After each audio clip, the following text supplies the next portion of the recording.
yang digunakan adalah bahasa Indonesia atau bukan bahasa Indonesia ya, maksud saya bahasa Latin atau biasa disebut dengan terminologi anatomika. Sistem saraf disebut juga dengan sistema nervosum.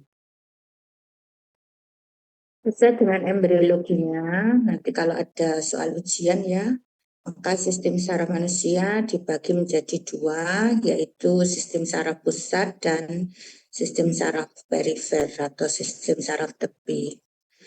Dua organ yang masuk di dalam sistem saraf pusat manusia adalah otak dan medula spinalis. Ya. Otak bahasa Latinnya adalah encephalon. Medula spinalis merupakan bahasa Latin dari sumsum tulang belakang atau spinal cord ya dalam bahasa Inggris. Seperti kita tahu, jaringan sistema nervosum pada manusia ya nantinya dari otak ini akan keluar 12 pasang nervus yang disebut nervus cranialis. Adik-adik harus hafal nama dan fungsi utama dari masing-masing nervus cranialis yang keluar dari encephalon. Dari medula spinalis nanti akan keluar 31 pasang nervus spinalis. Ya. 12 pasang nervus cranialis ditambah 31 pasang nervus spinalis itu nanti akan membentuk sistem saraf tepi atau sistem saraf perifer. Secara garis besar, bila dilihat di bawah mikroskop, maka terdapat dua tipe jaringan saraf manusia yang terdiri dari badan sel neuron, warnanya lebih gelap ya, disebut substansia grisea atau gray matter. Sedangkan yang lebih dominan tersusun atas serabut atau prosesus sel-sel saraf, neuron, serta sel-sel pendukung, neuroglia, disebut juga dengan substansia alba atau white matter. Kalau kita lihat adik-adik ya, modalitas fungsi sistem saraf manusia itu ada dua. Yang pertama yang bersifat volunter, relatif bisa dikendalikan oleh kemauan atau kesadaran ya, disebut dengan sistem saraf somatik. Somatik ini ada dua, yaitu somatomotorik dan somatosensorik. Ya. Somatomotorik artinya segala sesuatu yang berkaitan dengan pergerakan. Baik itu di daerah kepala leher, nanti persarafi lewat cabang-cabang nervus cranialis 1-12 ya, terutama di daerah kepala, wajah, dan leher. Sedangkan di kerangka tubuh ya, di trunkus, seperti di torak, abdomen, pelvis, ekstremitas superior maupun ekstremitas inferior. Itu semua kalau digerakkan, maka sistem muskuloskeletalnya itu dipersarafi oleh sistem saraf somatomotorik. Kemudian ada lagi sistem saraf somatosensorik, artinya segala sesuatu yang berhubungan dengan sensasi, ya. Misalnya sensasi umum, sensorik general, di mana dari ujung kepala sampai ujung jempol kaki ya bisa merasakan sensorik general, misalnya nyeri, kemudian raba kasar, serta panas dingin atau temperatur. Ada lagi sensorik khusus proprioseptif adik-adik ya, yang memungkinkan tubuh manusia itu mempertahankan posisi tegak ya dan seimbang karena di situ ada misalnya Golgi tendoreseptor pada sendi-sendi otot manusia ya. Organ proprioseptif ini banyak nanti berhubungan dengan raba halus ya, serta keseimbangan tubuh. Ada lagi somatosensorik spesial yang dulu waktu SMA Anda kenal dengan panca indera ya. Misalnya pada retina mata ada fungsi visual. Kemudian pada nasus atau hidung bagian atas di situ ada cabang nervus cranialis 1, olfactorius untuk pembauan. Kemudian pada telinga bagian dalam, di situ ada 2 organ spesial sensorik untuk vestibulo, keseimbangan, dan auditorius atau pendengaran. Pada telinga bagian dalam ini kita mendapatkan 2 organ ini, yaitu organ keseimbangan yang disebut dengan analis dan ductus semicircularis, ya, sedangkan organ pendengaran disebut dengan ohlia, ya, yang mengandung organon corti yang mengandung sel-sel auditorius untuk pendengaran. Untuk permukaan lidah, di situ ada juga spesial sensoris, ya, karena kita memiliki organ taste bud atau kuncup rasa atau biasa disebut dengan papilla falata, ya. Papilla falata ini tersebar pada permukaan yang berwarna merah muda, ya, di permukaan lidah kita. Lidah disebut dengan glottis, ya, dan dilengkapi dengan indera pengecapan, ya. Kemudian selain sistem saraf somatik, maka manusia juga memiliki sistem saraf otonomik, ya. Perbedaannya adalah dia menginervasi organ-organ viscera yang berada di dalam tubuh. Dan sifatnya relatif tidak bisa dikendalikan oleh kesadaran atau kemauan, berjalan secara otonom, ya. Ini ada 2, yaitu otonomik simpatik dan otonomik parasimpatik. Tentu saja organ simpatik dan parasimpatik, ya, organ yang dipersarafi oleh kedua sistem otonom ini sebenarnya sama, ya. Misalnya jantung, ya, jantung berdenyut terkadang melambat, bradikardi misalnya, terkadang lebih cepat, ya, misalnya pada situasi kita menghadapi suatu ancaman, ya, maka berdetak lebih cepat atau takikardi. Maka di situ otomatis kedua sistem saraf ini bekerja saling menyeimbangkan, ya, menyesuaikan dengan kondisi yang dihadapi oleh manusia. Dan tentu saja tidak bisa dikendalikan, ya. Jadi semuanya relatif bersifat otonom, involunter, ya, berlawanan dengan sistem saraf somatik yang bersifat volunter. Nah, kalau kita lihat secara embriologi pada janin di dalam uterus ibu minggu ketiga kehamilan sudah mulai terbentuk sistema nervosum, ya, berasal dari sel-sel neuroektodermis, nanti akan berkembang menjadi 3 buah benjolan atau vesikel gelembung otak, ya. Yang paling atas disebut dengan prosencephalon, yang tengah disebut mesencephalon, sedangkan yang bagian paling kaudal, ya, yang bawah disebut dengan rhombencephalon. Masuk bulan kedua, ya.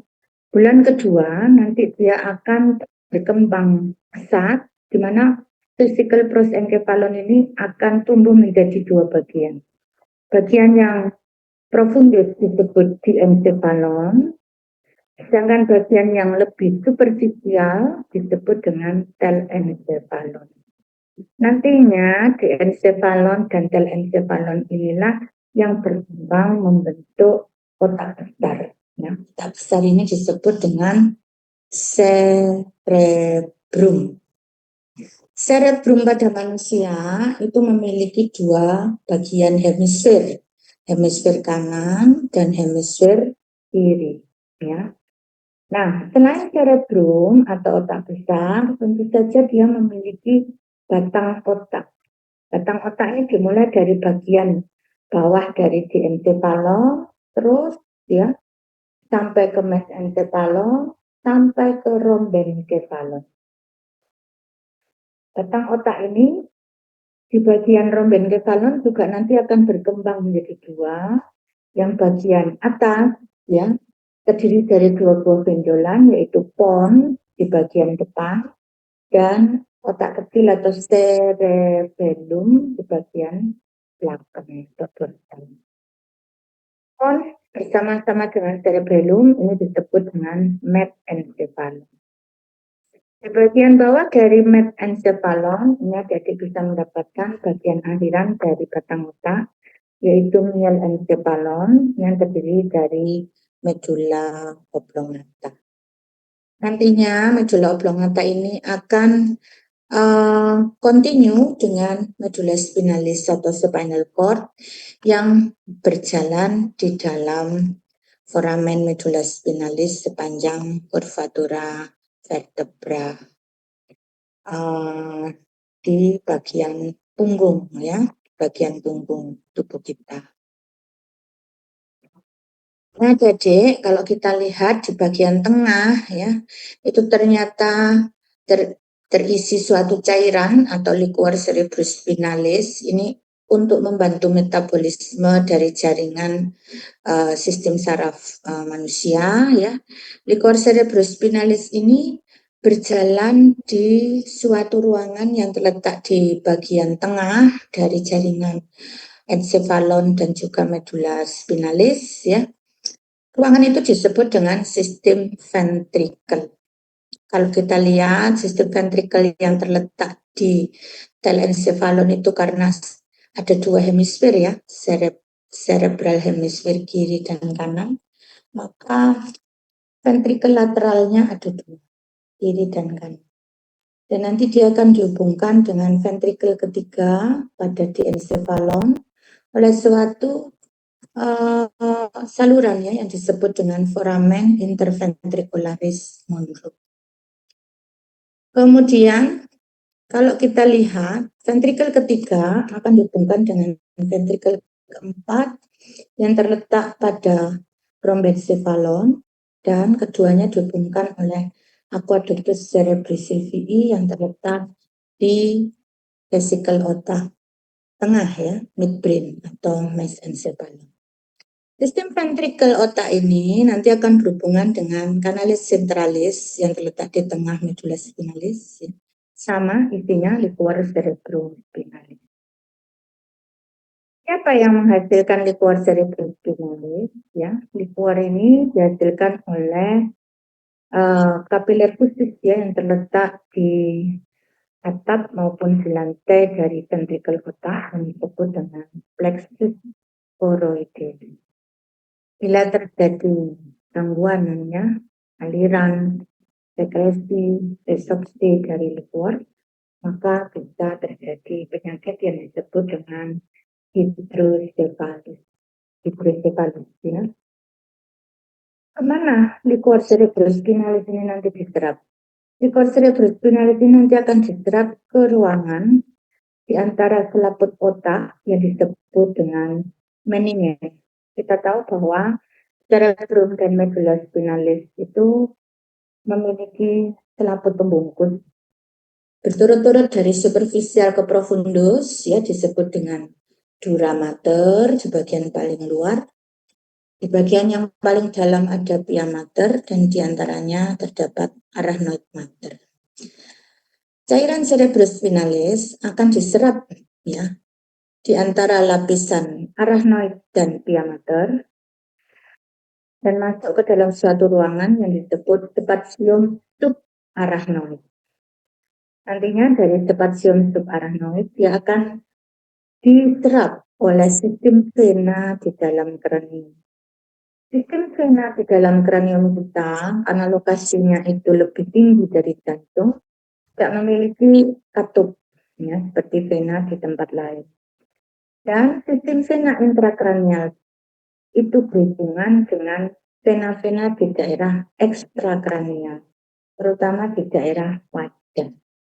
Sehingga kalau ada infeksi di daerah wajah, bisa menyebar masuk ke dalam intrakranium melalui vena otak, ya, dan menyebabkan meningitis atau meningoencephalitis. Tapi yang paling luar dari meninges yang disebut dengan dura mater itu memiliki dua lapisan, yaitu dura mater yang melekat pada tulang kranium disebut dura mater periosteal, dan juga yang lebih profundus disebut dengan dura mater meningeal. Di antara dura mater, periosteal, dan meningeal berjalan sistem vena otak kita. Ya, kalau kita lihat, loncat ke belakang sedikit ya, maka sistem vena otak itu saling berhubungan satu sama lain. Tadi sudah saya sebutkan, dia berhubungan misalnya dengan kulit kepala melalui vena-vena yang disebut emisaria. Dia berhubungan dengan vena-vena optalmika, ya, kemudian vena-vena facialis di daerah wajah, dan nantinya dia akan bermuara ke vena leher yang disebut dengan vena jugularis interna. Hubungan inilah yang menyebabkan harus hati-hati apabila terdapat infeksi ekstrakranial. Dia bisa masuk melewati sinus cavernosus misalnya ya, kemudian bisa menyebabkan meningoencephalitis. Untuk sistem arteri otak, dia berjalan di bagian basis dari cerebrum. Dan dia membentuk suatu lingkaran, itu disebut dengan circulus arteriosus dari Willi. Sistem yang berbentuk lingkaran ini sangat penting adik-adik ya. Dia berjalan, kalau kita lihat di basis kranium bersama, yang kuning-kuning itu adalah nervus cranialis 1-12.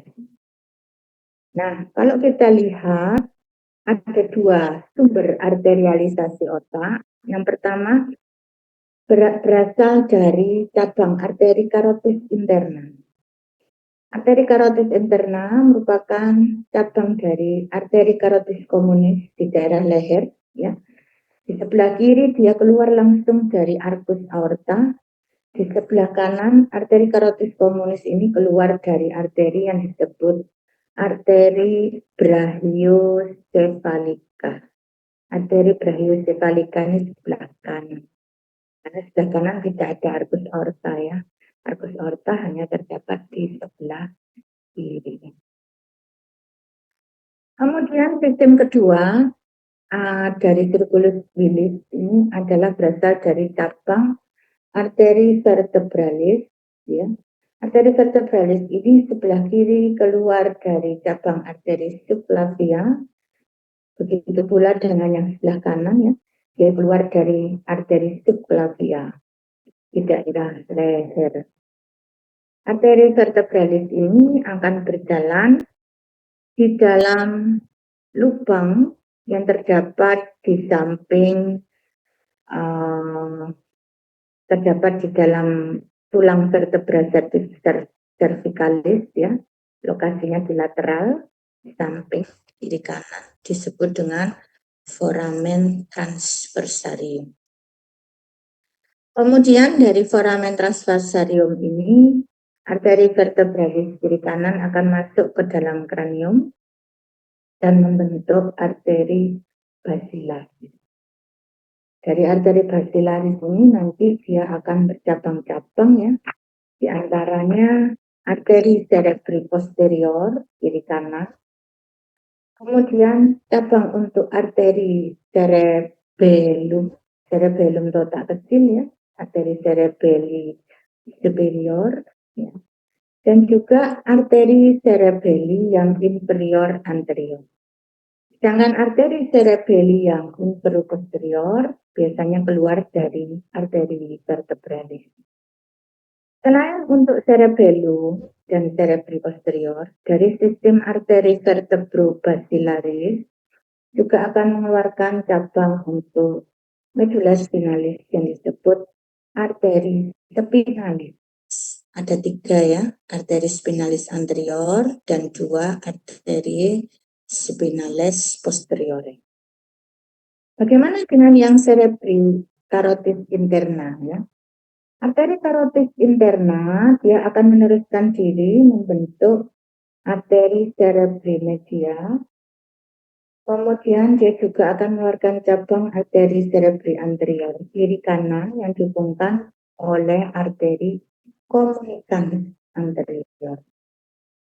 Arteri cerebri medial sendiri dihubungkan dengan arteri cerebri posterior oleh arteri komunikan posterior. Sehingga terbentuklah lingkaran, ya, karena itu disebut dengan sirkulus wilis.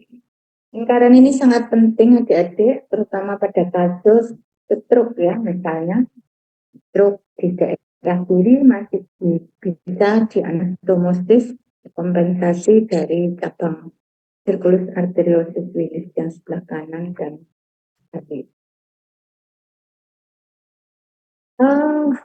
Hati-hati pada kasus fraktur misalnya ya, fraktur pada daerah basis kranium, di mana cabang arteri sirkulus wilis ini bisa pecah ya, ruptur, lesi. Begitu pula dengan nervus cranialis yang kuning-kuning ini ya, 1-12 ini juga bisa mengalami lesi ya. Kalau kita lihat cabang nervus cranialis 1-12 ya, itu memiliki nama yang spesifik terkait dengan fungsi utamanya. Ya, kita pelajari dulu. Nervus cranialis 1 sesuai dengan fungsi utamanya untuk pembauan disebut nervus olfaktorius. Nervus 2 untuk penglihatan visual ya, nervus opticus. 3, 4, 6 okulomotor, trochlearis dan trigeminus. Ini mereka okulomotor, trochlearis dan abducens 3, 4, 6 ya. Ini penting untuk menginervasi otot-otot penggerak bola mata. Jadi supaya kita bisa melihat kiri, kanan, atas, bawah ya. Itu ada 7 otot ya, sudah saya tulis di dalam kurung itu. Adik-adik bisa melihat sendiri. Ya. Semuanya diinervasi oleh 3 cabang dari 3 nervus cranialis ya. Itu saja kecuali nervus 4 itu menginervasi musculus obliquus superior, nervus 6 untuk musculus rectus lateralis. Sisanya itu oleh nervus 3. Untuk nervus 5, nggak dilihat itu paling besar. Nervus 5 disebut trigeminus karena dia nanti bercabang menjadi 51, 52, 53. Ini penting untuk sensorik di daerah wajah kita, jadi kalau kita pipinya dicobek ya, itu bisa terasa sakit itu karena ada 52 ya, 52. 51 itu di daerah mata ya, 52 di daerah rahang atas, 53 di daerah rahang bawah. Selain itu, 51, 52, 53 disebut juga dengan nervus ophthalmicus, nervus maxillaris dan nervus mandibularis ya. Nervus 51 dan 52 ini murni sensorik. Sedangkan yang 53 ini saya pakai ngomong sekarang ya rahang bawah ya. Berarti dia selain sensorik dia memiliki fungsi motorik. Ya, jadi otot-otot pengunyah pada mulut itu semua diinervasi oleh cabang nervus 53 atau nervus mandibularis. Nanti kalau keluar ujian ya, mana ini gizi,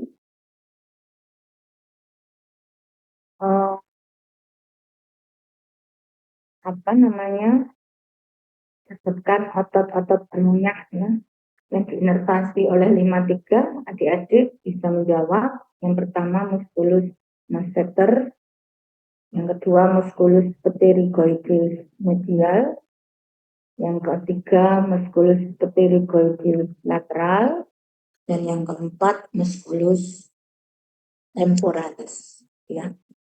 Keempat otot pengunyah ini diinervasi oleh 5.3 ya, yang disebut nervus mandibularis. Selain itu, nervus 5.3 juga menginervasi papilla falata. Jadi masih ingat ya, ada kuncup pengecap di permukaan lidah kita. Lidah kita itu secara embriologi dibagi 2/3 anterior, sensorik umum maupun sensorik spesial papila falatanya diinervasi oleh 5-3. Dan nervus 7 atau nervus facialis. Jadi untuk lidah yang 2/3 anterior, bagian depan lidah ya, sensorik umumnya oleh 5-3, tetapi taste budnya oleh nervus 7. Nervus 7 itu disebut nervus facialis. Selain untuk sensorik spesial taste bud papila falata 2/3 anterior lidah, nervus facialis sesuai namanya menginervasi otot-otot ekspresi wajah atau facial expression muscle ya, yang memungkinkan kita untuk meringis, tertawa, berkedip, ya, mencucu, dan seterusnya. Ya. Jadi kalau sensoriknya oleh nervus 5, maka facialis nervus 7 ini untuk menggerakkan otot-otot wajah. Ya, bagaimana dengan lidah sepertiga posterior? Untuk yang sepertiga posterior lidah, baik sensorik umum, panas dingin, nyeri kalau tergigit ya, kemudian sensorik spesial disebutnya, sepertiga posterior lidah ini oleh nervus 9 yang disebut dengan glossofaring. Selain itu, nervus 9 juga menginervasi otot di daerah leher yang disebut stylofaring ya, sesuai dengan namanya ya. Faring itu saluran makanan ya, lokasinya di bagian posterior dari laring. Kalau laring saluran udara ya, lokasinya ada di bagian depan dari faring. Untuk otot-otot faring, selain oleh nervus 9 sensorisnya ya, motoriknya juga oleh cabang nervus 10, nervus vagus, melalui plexus pharyngeus. Karena kita tahu ya, esofagus itu memiliki gerakan otonomnya yang disebut gerakan peristaltik ya, untuk mendorong bolus makanan masuk ke dalam esofagus. Dari esofagus nanti masuk ke dalam lambung dan seterusnya. Selain itu, nervus 9, 10, dan 11 juga menginervasi baroreseptor dan kemoreseptor yang bertugas mengatur tekanan darah dan kadar kimia darah kita.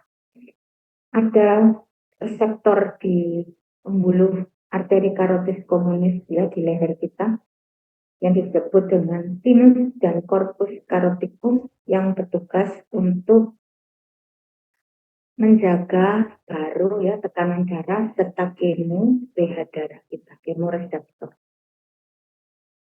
Itu semua diinervasi oleh nervus 9, 10, 11. Selain itu nervus 10 ini juga memiliki fungsi otonomik yang parasimpatis ya, ini harus dicatat. Nervus vagus ini akan menyediakan sarafan parasimpatis untuk seluruh organ visceral kita yang terletak di dalam dada, toraks ya, di dalam abdomen, sampai batasan kolon transversum dengan kolon descendens yang disebut dengan flexura polysinistra atau flexura linearis. Kalau kita lihat parasimpatis itu fungsinya apa sih? Itu ya. Parasimpatis itu fungsinya untuk mempertahankan gerakan peristaltik dari traktus digestif atau usus kita, sehingga pencernaan bisa berjalan dengan baik. Apakah ada simpatisnya? Tentu saja ada ya, saling menyeimbangkan dengan nervus vagus parasimpatis, tapi fungsinya berlawanan ya. Jadi kalau parasimpatis aktif artinya kita dalam posisi pencernaan aktif, ya. Tapi kalau simpatisnya bertugas untuk relaksasi dari otot-otot sphincter baik pada traktus digestivus maupun traktus urinarius. Ya. Kemudian adik-adik kita kembali sedikit ke atas, yaitu nervus 8 vestibulocochlearis. Nervus 8 sesuai dengan fungsinya ya, namanya vestibulo keseimbangan koklearis pendengar. Lokasinya berarti di telinga bagian dalam. Efek 8 ini menginervasi organ keseimbangan dan pendengaran yang terletak di telinga bagian dalam. Jadi sudah saya sebutkan namanya ya. Adik-adik kalau mengikuti kuliah dicatat ya. Kemudian aktif setelah kuliah dicari di buku teks ya. Yang dipakai adalah GRE, dasar-dasar anatomi untuk mahasiswa. Edisi bahasa Indonesia 1 dan 2 sudah tersedia. Jadi nanti bisa dicek di sana. Zaman sekarang juga sudah banyak sumber online ya yang bisa digunakan untuk belajar online.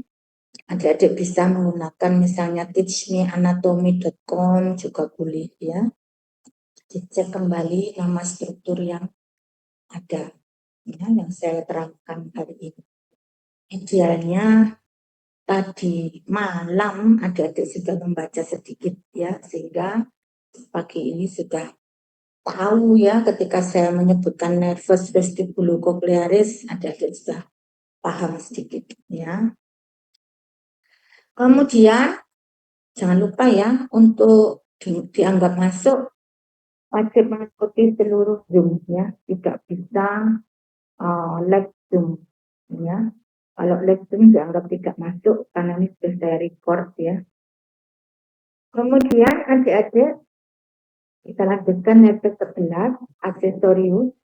Nervus ini penting untuk menginervasi dua otot leher yang kalau kita menoleh ke kiri dan ke kanan ya, ini bisa diraba, bentuknya seperti huruf T, namanya musculus sternocleidomastoideus. Kemudian kalau kita menunduk ya dan mendangak ke atas, itu ada otot bagian belakang leher, ini disebut musculus trapezius ya, keduanya diinervasi oleh nervus 11. Kemudian yang terakhir nervus 12, nervus hipoglossus. Sesuai namanya, glossus adalah lidah, berarti dia menginervasi seluruh otot lidah ya, baik itu otot intrinsik maupun otot ekstrinsik lidah kita ya, sehingga lidah kita ini bisa bergerak, membantu kita bicara, membantu kita menelan ya, membantu kita merasakan makanan melewati papilla falata tadi ya. Ini semua diinervasi otot-otot penggerak lidah kita ada 4 di bagian intrinsik dan di bagian ekstrinsik. Otot lidah menempelkan lidah ke dasar rongga mulut ya, sehingga lidah itu tidak jatuh ketika kita buka mulut ya. Jadi ada 4 otot intrinsik ditambah 4 otot ekstrinsik lidah. 7 di antara 8 ini diinervasi oleh nervus 12 ya, kecuali musculus halatoglossus ya, itu diinervasi oleh nervus 10 ya, melalui plexus pharyngeus. Nah, kalau tadi saya sebutkan ada 2 sistem saraf otonom, simpatik dan parasimpatik. Betul ya, jadi ya. Sistem saraf simpatik itu berada seluruhnya dari medula spinalis, lebih tepatnya karena medula spinalis itu panjang ya. Kalau kita lihat dulu secara anatomis medula spinalis itu dia dimulai dari akhiran medula oblongata ya. Di sini kemudian dia keluar melewati foramen magnum ya. Dia terdiri dari 5 segmen. Segmen vertikal, torakal, lumbal, sakral, dan coccygeus. Dari masing-masing segmen keluar 31 pasang nervus spinalis ya. 8 dari cervicalis, 12 thoracika, 5 lumbal, 5 sakral, dan 1 coccygeus. Jadi kalau dijumlah 31. Dan pada orang dewasa, medula spinalis ini akan berakhir di sekitar lumbal 1, lumbal 2. Ya, sehingga kalau ibu ada yang seksio sesar kemudian dibius ya menggunakan anestesi epidural, ya, maka jarum itu dimasukkan di sekitar lumbal 3, lumbal 4, ya, supaya tidak menutup medula spinal. Jarumnya panjang sekali ya tadi ya, untuk anestesi tersier. Nah, kalau kita lihat di daerah toracolum cervicotorakal dan lumbus sakral itu terdapat pembesaran diameter dari medula spinalis yang disebut intumescentia. Mengapa? Karena dari intumescentia cervicalis dan lumbalis itu keluar bonggolan serabut saraf untuk menginervasi ekstremitas superior dan ekstremitas inferior. Jadi kita tahu adik-adik ya, kalau kita lihat di sini dari T5 sampai T1, di sini keluar plexus yang disebut dengan plexus brachialis. Ini sudah pernah diajarkan di bab sebelumnya ya. Plexus brachialis ini nanti menginervasi ekstremitas superior yang mulai dari daerah bahu sampai daerah ujung dari tangan kita. Ada yang saya beri bintang itu ya, nervus musculocutaneus, nervus medianus, nervus axillaris, nervus radialis, dan nervus lunaris. Ini wajib adik-adik catat dan cari nama otot yang dibersarafi oleh masing-masing saraf itu, sehingga kalau nanti ada ujian lesi nervus radialis, pasien datang dengan WRIST-DROB ya, wrist drop, tidak bisa dorsifleksi pergelangan tangan ya, tidak sudah paham karena terdapat paralisis dari otot-otot ekstensor dari tangan kita yang diinervasi oleh nervus radialis. Misalnya seperti itu ya. Jadi sekali lagi plexus brachialis keluar dari medula spinalis T5 sampai torakal 1. Bagaimana dengan yang di ekstremitas inferior? Yang di ekstremitas inferior dulu sudah pernah diajarkan ya, keluar dari plexus limbus sacralis, mulai dari segmen medula spinalis ramus centralis T12 lumbal 1 sampai sakral 4 sakralis. Ini yang mana prof yang dipelajari? Semua ya, mulai dari nervus iliohipogastricus, ilioinguinalis ya. Ini di daerah perut bagian belakang ya. Ada nervus genitofemoralis dan lateral cutaneus femoris untuk paha di bagian tas depan ya. Nervus femoralis juga untuk regio femoralis anterior misalnya, dengan nervus obturatus femoralis di sebelah medial. Bagian bokong ada nervus gluteus superior inferior, serta nervus yang paling besar ini, nervus ischiadicus atau nervus sciatica. Nervus ini keluar dari L4-S3 dan nantinya dia akan ditemani oleh nervus cutaneus femoris superior dan juga nervus pudendus. Ya, ini penting untuk inervasi genitalia eksterna dan juga daerah di sekitar anus ya, perineum namanya atau regio perinealis. Nah, kalau kita lihat di sini nervus pudendus keluar dari segmen sakral 2 sampai sakral 4 ya. Kemudian untuk nervus ischiadicus ini nanti dia akan turun di daerah bokong ke daerah paha bagian belakang, terus sampai di belakang lutut dia pecah menjadi 2 ya, nervus tibialis dan nervus tibularis communis. Ini nanti akan menginervasi tungkai ya, tungkai, regio cruris dan juga si atau pedis. Nah, nanti misalnya ada pertanyaan foot drop ya, tidak bisa dorsifleksi dari ankle pergelangan kaki, mungkin itu karena lesi dari nervus, misalnya peroneus communis atau fibularis communis, ya.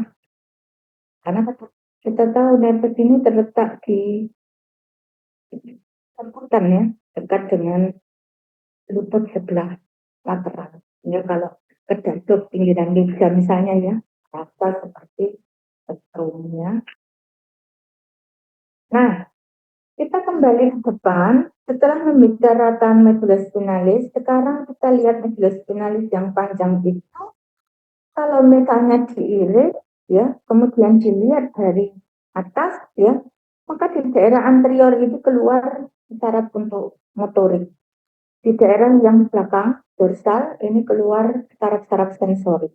Nah, bagian pinggang yang lateral ini disebut dengan cornulateral. Nah, disitulah keluar sistem saraf otonom. Yang tadi saya sebutkan tidak bisa dikendalikan dengan kesadaran, ya, dan digunakan untuk menginovasi organ visceral dan juga kelenjar, ya. Untuk simpatis, dia keluar dari cornulateralis medulla spinalis segmen T1 sampai T2. Rambut preganglionnya akan bersinar membentuk trunkus simpatikus yang bisa dilihat dengan mata biasa, ya. Lokasinya di kiri kanan tulang vertebra.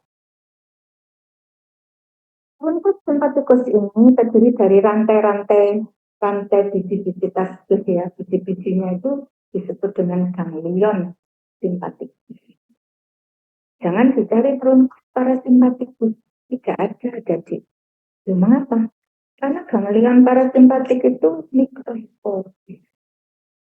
Dan lokasinya tidak di kiri kanan os vertebra seperti simpatik, tetapi dia terletak di dekat, bahkan di dalam dinding organ visceral. Ya, jadi tidak ada trunkus parasimpatikus, ya. Gambarnya hampir mirip tapi beda loh, ya. Perbedaan lain tentu saja serabut postganglionik, ya. Serabut postganglionik simpatik setelah bersinap pada ganglion trunkus simpatikus, dia akan membentuk ganglion di sekitar pembuluh darah. Karena itu namanya mirip dengan pembuluh darah, tempat dia berada. Ganglion celiacus, ganglion mesentericus superior, ganglion mesentericus inferior, ya. Di daerah kepala leher ada ganglion cervicalis superior medius inferior, ya. Di torak ada ganglion thoracika, ya, banyak sekali. Ganglion lumbaris, ya. Ganglion lumbaris juga di situ membentuk ganglion impar, ya, yang di depan dari os sacrum. Sistem parasimpatis ini menginervasi pori-pori kulit, ya, dan juga kelenjar yang ada di kulit yang disebut kelenjar keringat atau pudorifera. Nucleus erector pili, ya, untuk ini, ya, jadi mengatur pori-pori tubuh, ya. Sistem parasimpatis ini di daerah kepala leher ini nanti akan menginervasi kelenjar, ya, misalnya kelenjar lacrimalis, air mata, ya, juga kelenjar parotis, kelenjar submandibularis dan sublingualis, ya, di daerah mulut. Meskipun ketiga kelenjar saliva di daerah mulut ini sekresinya lebih banyak diatur oleh parasimpatis melewati nervus cranialis 7 dan 9. Kalau kita lihat perbedaannya lagi adalah kita lihat di daerah kepala leher, ya. Simpatis dia tidak memiliki ganglion di daerah kranium, tetapi parasimpatis dia memiliki 4 ganglion kranium parasimpatis. Berturut-turut keluar dari nervus cranialis 3. Untuk pupil, ya, nama ganglionnya ganglion ciliaris, adik-adik. karena dia menginervasi muskulus constrictor pupil. Jadi pupil kita bisa mengecil ya, miosis. Kemudian untuk kelenjar lacrimalis diatur sekresinya oleh nervus 7 melewati ganglion pterygopalatina. Nervus 7 juga mengeluarkan serabut preganglionik untuk bersinap di ganglion submandibularis untuk dua kelenjar ludah ya, yaitu glandula submandibularis dan sublingualis. Glandula yang tiga yang terletak di depan telinga, ini yang kalau kemarin ada kasus gondongan itu ya, ini adalah glandula parotis. Ini diinervasi oleh nervus 9 melewati ganglion optikum.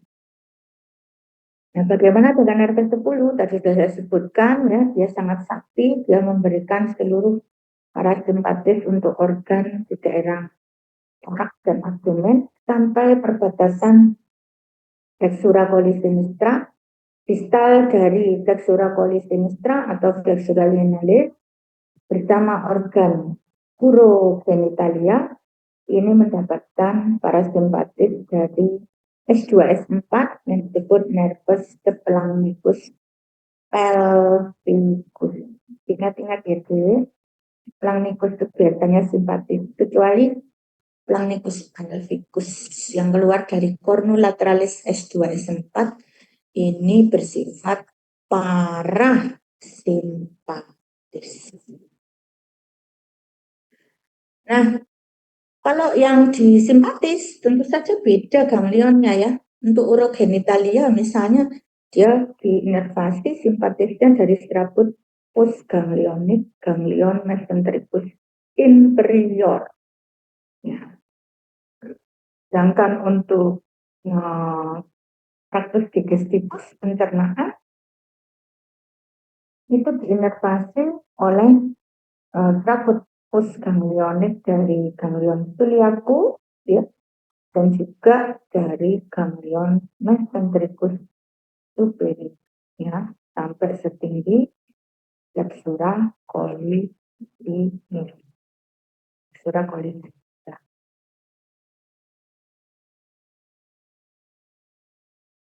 Nah, untuk efeknya per organ, adik-adik bisa membaca rekapan tabel ini. Ya, misalnya pada pupil, dilatasi kalau simpatisnya aktif, konstriksi kalau parasimpatisnya aktif, dan seterusnya. Intinya, sistem saraf simpatis itu aktif apabila terjadi situasi di mana dibutuhkan fight or flight. Ya. Sedangkan pada keadaan rest and digest, ya, di mana sistem BAK-BAB aktif ya, maka parasimpatisnya yang lebih aktif. Ya, jadi harus waspada nanti pada saat ujian bisa saya tanya misalnya pada paru-paru ya, lang bagaimana, bronchodilatasi, bronkokonstriksi yang mana ya, pada jantung bagaimana, dan seterusnya pada traktus digestivus ya, gerakan peristalsis yang stimulasi parasimpatis ya, sedangkan yang simpatis itu menginhibisi peristaltik misalnya. Nah, berikutnya kita kembali ke depan ya, setelah kita mempelajari sistem saraf tepi ya, tadi ya otonom. Oh, tadi yang ketinggalan sedikit ya, untuk sistem saraf otonom ini selain simpatis parasimpatis dia juga memiliki satu sistem khusus di usus ya, yang penting yang disebut dengan sistem entericum. Apa itu? Sistem entericum itu adalah ada dua, plexus myentericus dan plexus submucus. Kedua plexus ini terletak di antara lapisan khusus. Nanti kalau ada pertanyaan ujian, plexus myentericus terletak di antara lapisan khusus apa? Di antara lapisan lamina muscularis, circularis, dan longitudinal. Sedangkan yang plexus submukosis terletak di antara lapisan submukosa dengan lapisan muscularis yang sirkular. Makanya apa sih sistem saraf enteris? Misalnya pada orang dengan kesadaran yang menurun, masih tetap ususnya itu bekerja, masih ada peristaltiknya.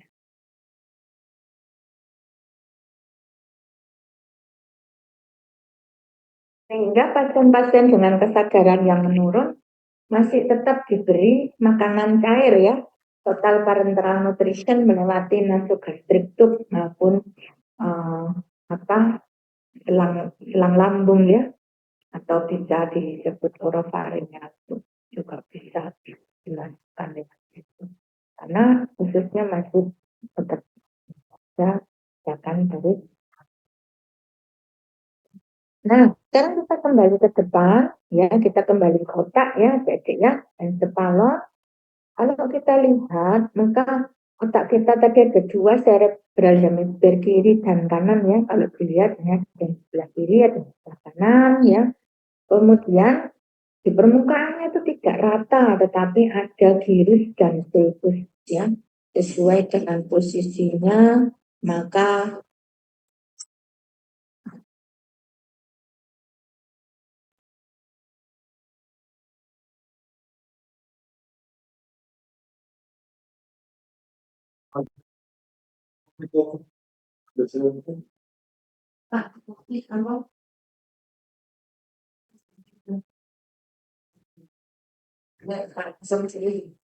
nah, jadi sesuai dengan posisinya, misalnya ya, di daerah anterior yang warna coklat, itu kumpulan gyrus dan sulcus disebut dengan lobus.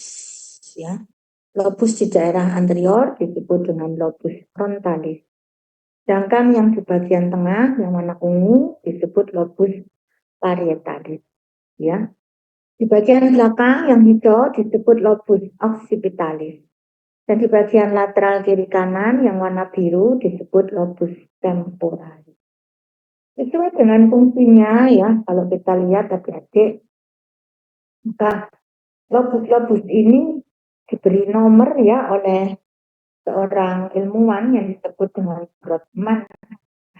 Misalnya pada lobus frontalis di daerah biru precentralis diberi nomor 4 karena ini adalah area untuk mengendalikan gerakan motor. Ya.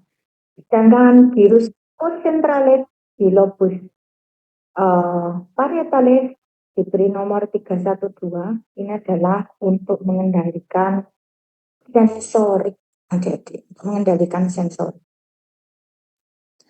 Kemudian di daerah temporalis superior, ya, nomor 224142. Ini virus temporalis superior dan lateral, ini untuk pendengaran, ya, untuk auditori.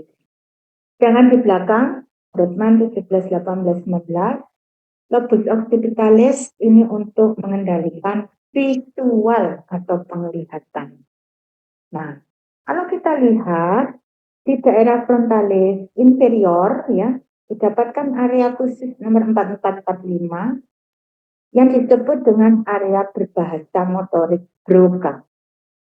Nanti berhubungan dengan virus pada lobus parietalis yaitu virus supramarginalis dan virus angularis ya nomor 3940.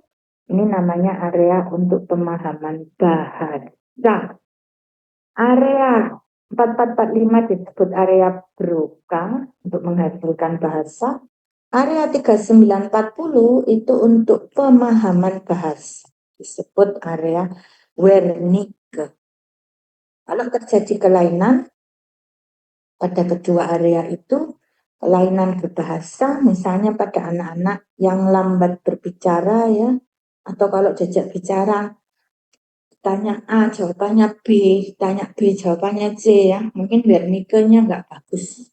Nah, ini bisa terjadi kasus yang disebut afasia. Afasia, kelainan dalam fungsi berbahasa. Kedua area ini, Broca maupun Wernicke, ini dihubungkan oleh suatu serabut yang disebut dengan fasciculus arcuatus. Dalam otak kita ini juga ada area, jadi yang namanya sistem limbik. Sistem limbik ini memiliki banyak area, tetapi kalau ditanya di ujian, maka area utamanya adalah nukleus amigdala. Sistem limbik ini penting untuk mengendalikan afek emosi serta juga fungsi-fungsi dasar ya dari pertahanan hidup suatu spesies ya, termasuk kemauan untuk bereproduksi ya.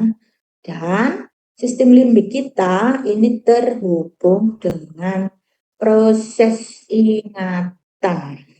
Mengapa? Karena dia terkait dengan suatu sistem yang mengatur ingatan di dalam otak kita yang disebut dengan formasio hippocampalis. Formasi hipokampalis itu merupakan visinya otak manusia ya. Jadi ya, tentang hipokampus, formasi hipokampalis, maka kita tidak bisa memproses ingatan. Ya, formasi hipokampalis itu lokasinya di mana? Di lobus temporalis. Jadi kalau lobus temporalis itu iris, di dalamnya ada visinya manusia yang disebut dengan formasio hipokampalis. Nah, kalau amigdala letaknya di mana, Bro? Letaknya di sini. Ini ada lobus temporalis namanya gyrus parahipokampalis. Ini ada formasi hipokampalis untuk memori. Untuk ya, gyrus ini ada nukleus amigdala untuk mengontrol sistem limbik. Sistem limbik ya. Ini juga nanti berhubungan dengan area di encefalon yang disebut dengan hipotalamus. Ada dilihat talamus, hipotalamus, ya. Kemudian ada area ini yang belakang nih, epitalamus, ya, untuk mengatur siklus bangun tidur. Karena itu kalau kita pagi bangun, kalau malam gelap ngantuk, ya, itu ada epitalamus di belakang ya, glandula yang disebut pinealis. Glandula pinealis ini ya, untuk siklus bangun tidur. Epitalamus ini untuk anak-anak S1 SKM tidak terlalu penting ya, intinya dia adalah bagian relay hampir semua input menuju dari dan menuju ke korteks cerebral ya, baik sensorik ascendant maupun motorik descendant ya, dilewatkan talamus. Untuk hipotalamus ini yang penting untuk adik-adik ya, karena di hipotalamus itu ada area yang disebut glandula pituitaria. Jangan salah ya, kalau ini glandula pinealis, kalau ini glandula pituitaria alias hipofisis. Pada hipotalamus yang memiliki glandula pituitaria alias hipofisis, ya, ini apa namanya, bagi jadi dua, yaitu bagian yang anterior disebut adenohipofisis, yang bagian posterior disebut neurohipofisis. Mengapa penting untuk adik-adik SKM? Karena di sini dia mengontrol sekresi hormon. Ada tujuh, ya.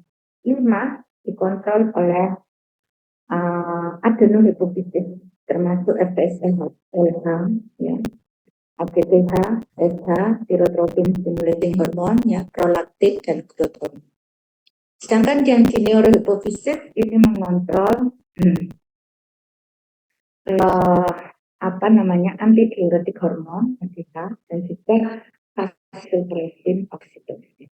Ini penting untuk mengatur mood dan juga pada saat melahirkan ya, ibu-ibu kontraksi uterusnya diperantarai oleh sekresi hormon oksitosin. Nah, untuk mengeluarkan bayi ya dari uterus pada saat melahirkan. Nah, glandula pituitaria alias hipofisis yang merupakan bagian dari hipotalamus ini juga mengontrol kemauan makan dan minum ya lewat hipotalamus, juga fungsi otonom, dan dia merupakan hipotalamus itu termostat, sehingga suhu normal tubuh manusia sekitar 37 ya derajat Celcius itu karena ada hipotalamus. Ya. Yang epitalamus tadi beda ya, ini glandula pinealis ya.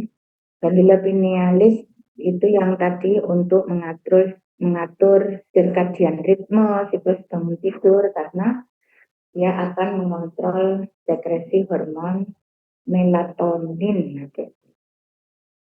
Karena itu kalau mendengarkan kuliah lampunya dinyalakan ya biar enggak ngantuk. Karena lampu di tempat Anda di kos-kosan gelap gitu, pengennya tidur ya karena glandula pinealisnya aktif ya. Nah, untuk daerah apa namanya di encephalon selain hipotalamus, talamus dan epitalamus juga ada subtalamus dan metatalamus ya. Sebenarnya gampang adik-adik ya, subtalamus itu nanti berada di mesencephalon di midbrain sini ya, di agak ke bawah ya. Dia akan berhubungan dengan area midbrain yang disebut substansia nigra. Buat apa? Buat mengatur gerakan motorik halus dan bertujuan. Bersama-sama dengan struktur otak kita yang disebut ganglia basal. Adik-adik pernah dengar penyakit Parkinson? Mungkin ya. Penyakit Parkinson ini pasiennya neuron yang berisi dopamin di daerah batang otak ya, di daerah midbrain, mesencephalon itu hilang adik-adik. Loh kok bisa, Prof? Penyebabnya belum diketahui dengan pasti. Mengapa kok bisa nggak tahu ya? Nah, termasuk penyakit neurodegeneratif yang progresif ya, dan menimbulkan tremor misalnya ya pada jari-jari tangan ya, intensional tremor, semakin tangannya ditujukan untuk melakukan satu gerakan tertentu, tremornya itu semakin muncul ya. Nanti kalau di ujian ditanya struktur ganglia basalis itu terdiri dari apa sih?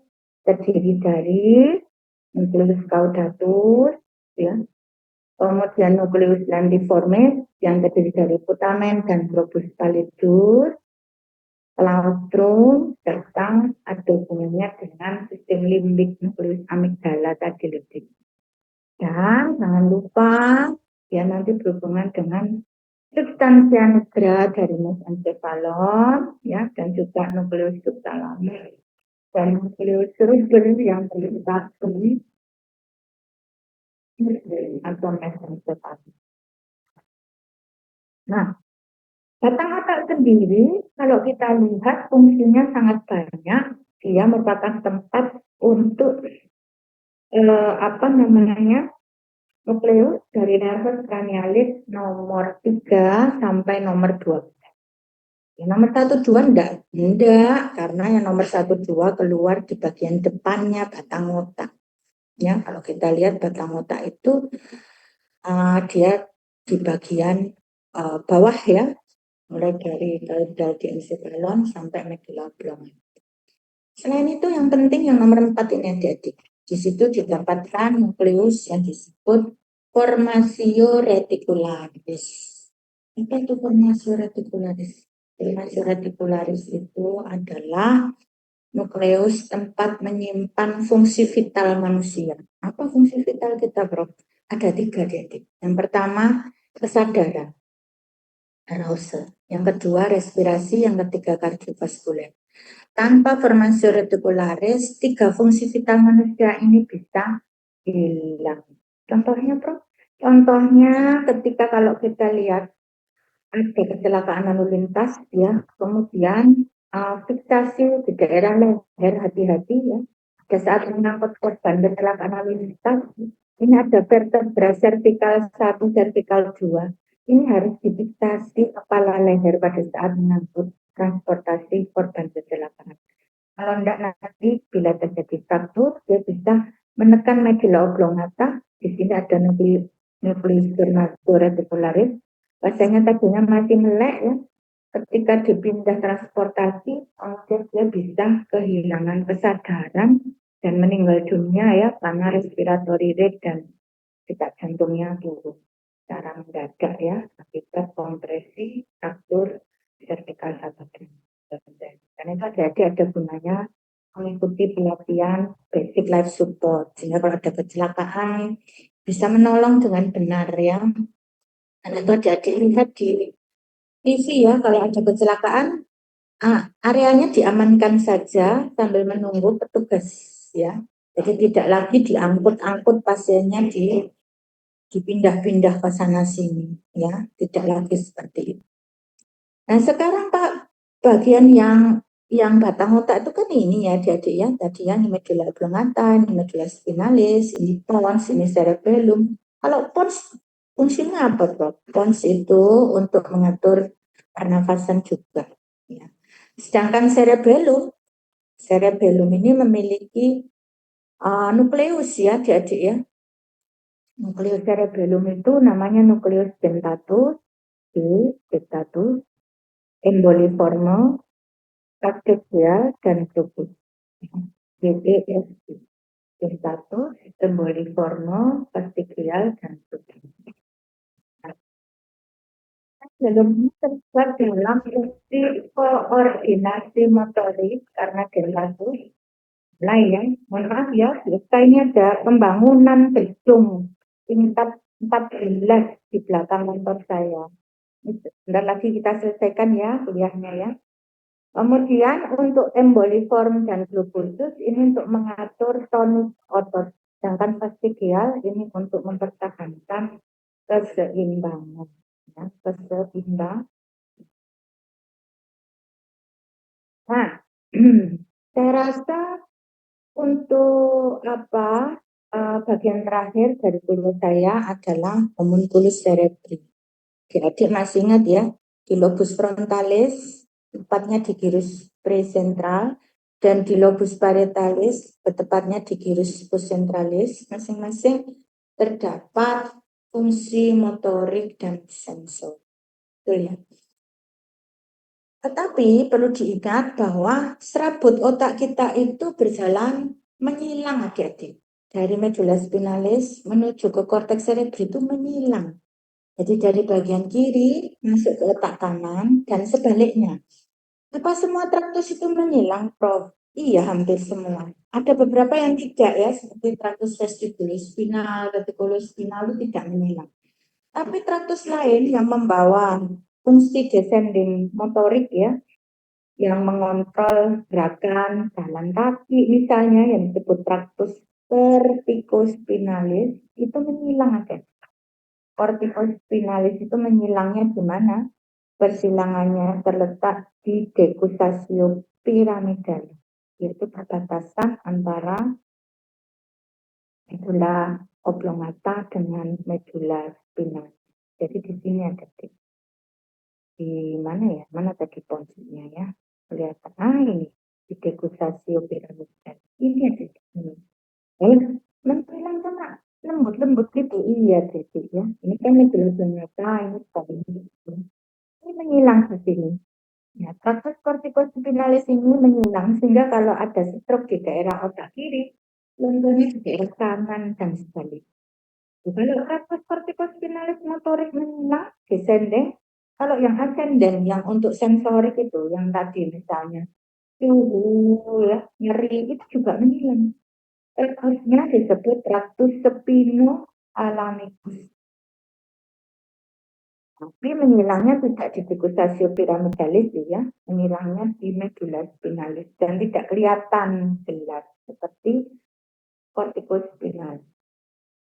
Bagaimana yang seperti Prof? Yang raba halus keseimbangan tadi sensorik. Oh iya juga menyilang namanya traktus columna dorsalis. Traktus columna dorsalis yang membawa proprioceptif juga menyilang di medulla oblongata tapi tidak di decussatio piramidalis. Jadi decussatio piramid ini bagian atasnya medulla oblongata, bagian bawahnya ini sudah medulla spinalis. Dia merupakan awalan dari medulla spinalis. Nah, Kalau tadi misalnya saya iris otak ya di bagian virus presentral dan postsentral, dilihat dari depan, maka ternyata di bagian lengkungan, di bagian tengah ini diinervasi oleh cabang arteri cerebri anterior, dengan yang cocok oleh cabang arteri cerebri medial.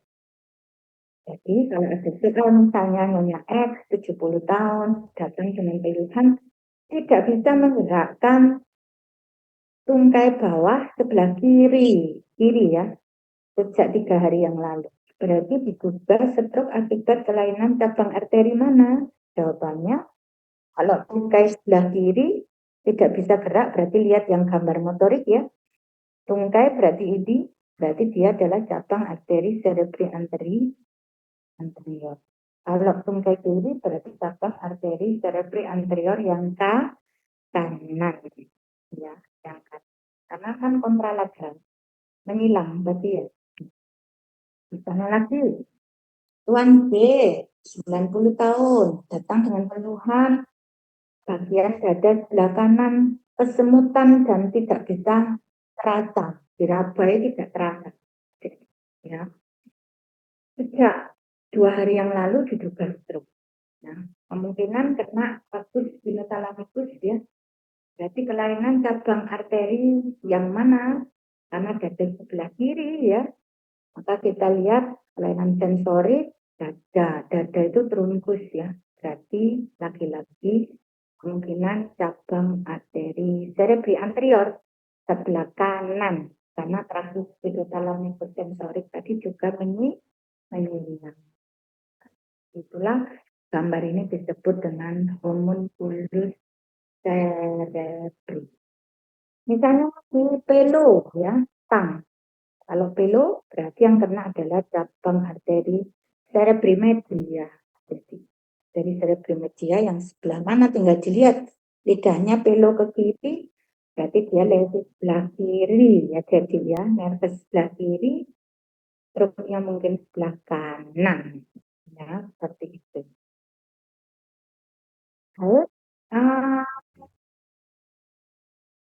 tes dulu apa ada yang terlewat ya. Baik, saya rasa sudah selesai, tidak ada yang terlewat. Bagaimana? Cukup ya, bulat ya untuk anak FKM ya. Tapi adik-adik tidak ada ilmu yang tidak bisa selama bukan ilmu goib. Betul ya? Kuncinya gimana, Prof? Baca. Asing semua, Prof, tadi istilahnya. Saya nggak paham. Ya normal. Saya adik Albert Einstein ya. Sekali diterangkan langsung paham, saya malah kaget ya. Nggak apa-apa. Jadi yang penting tadi yang saya terangkan sudah adik-adik screenshot. Istilah yang saya terangkan sudah dicatat.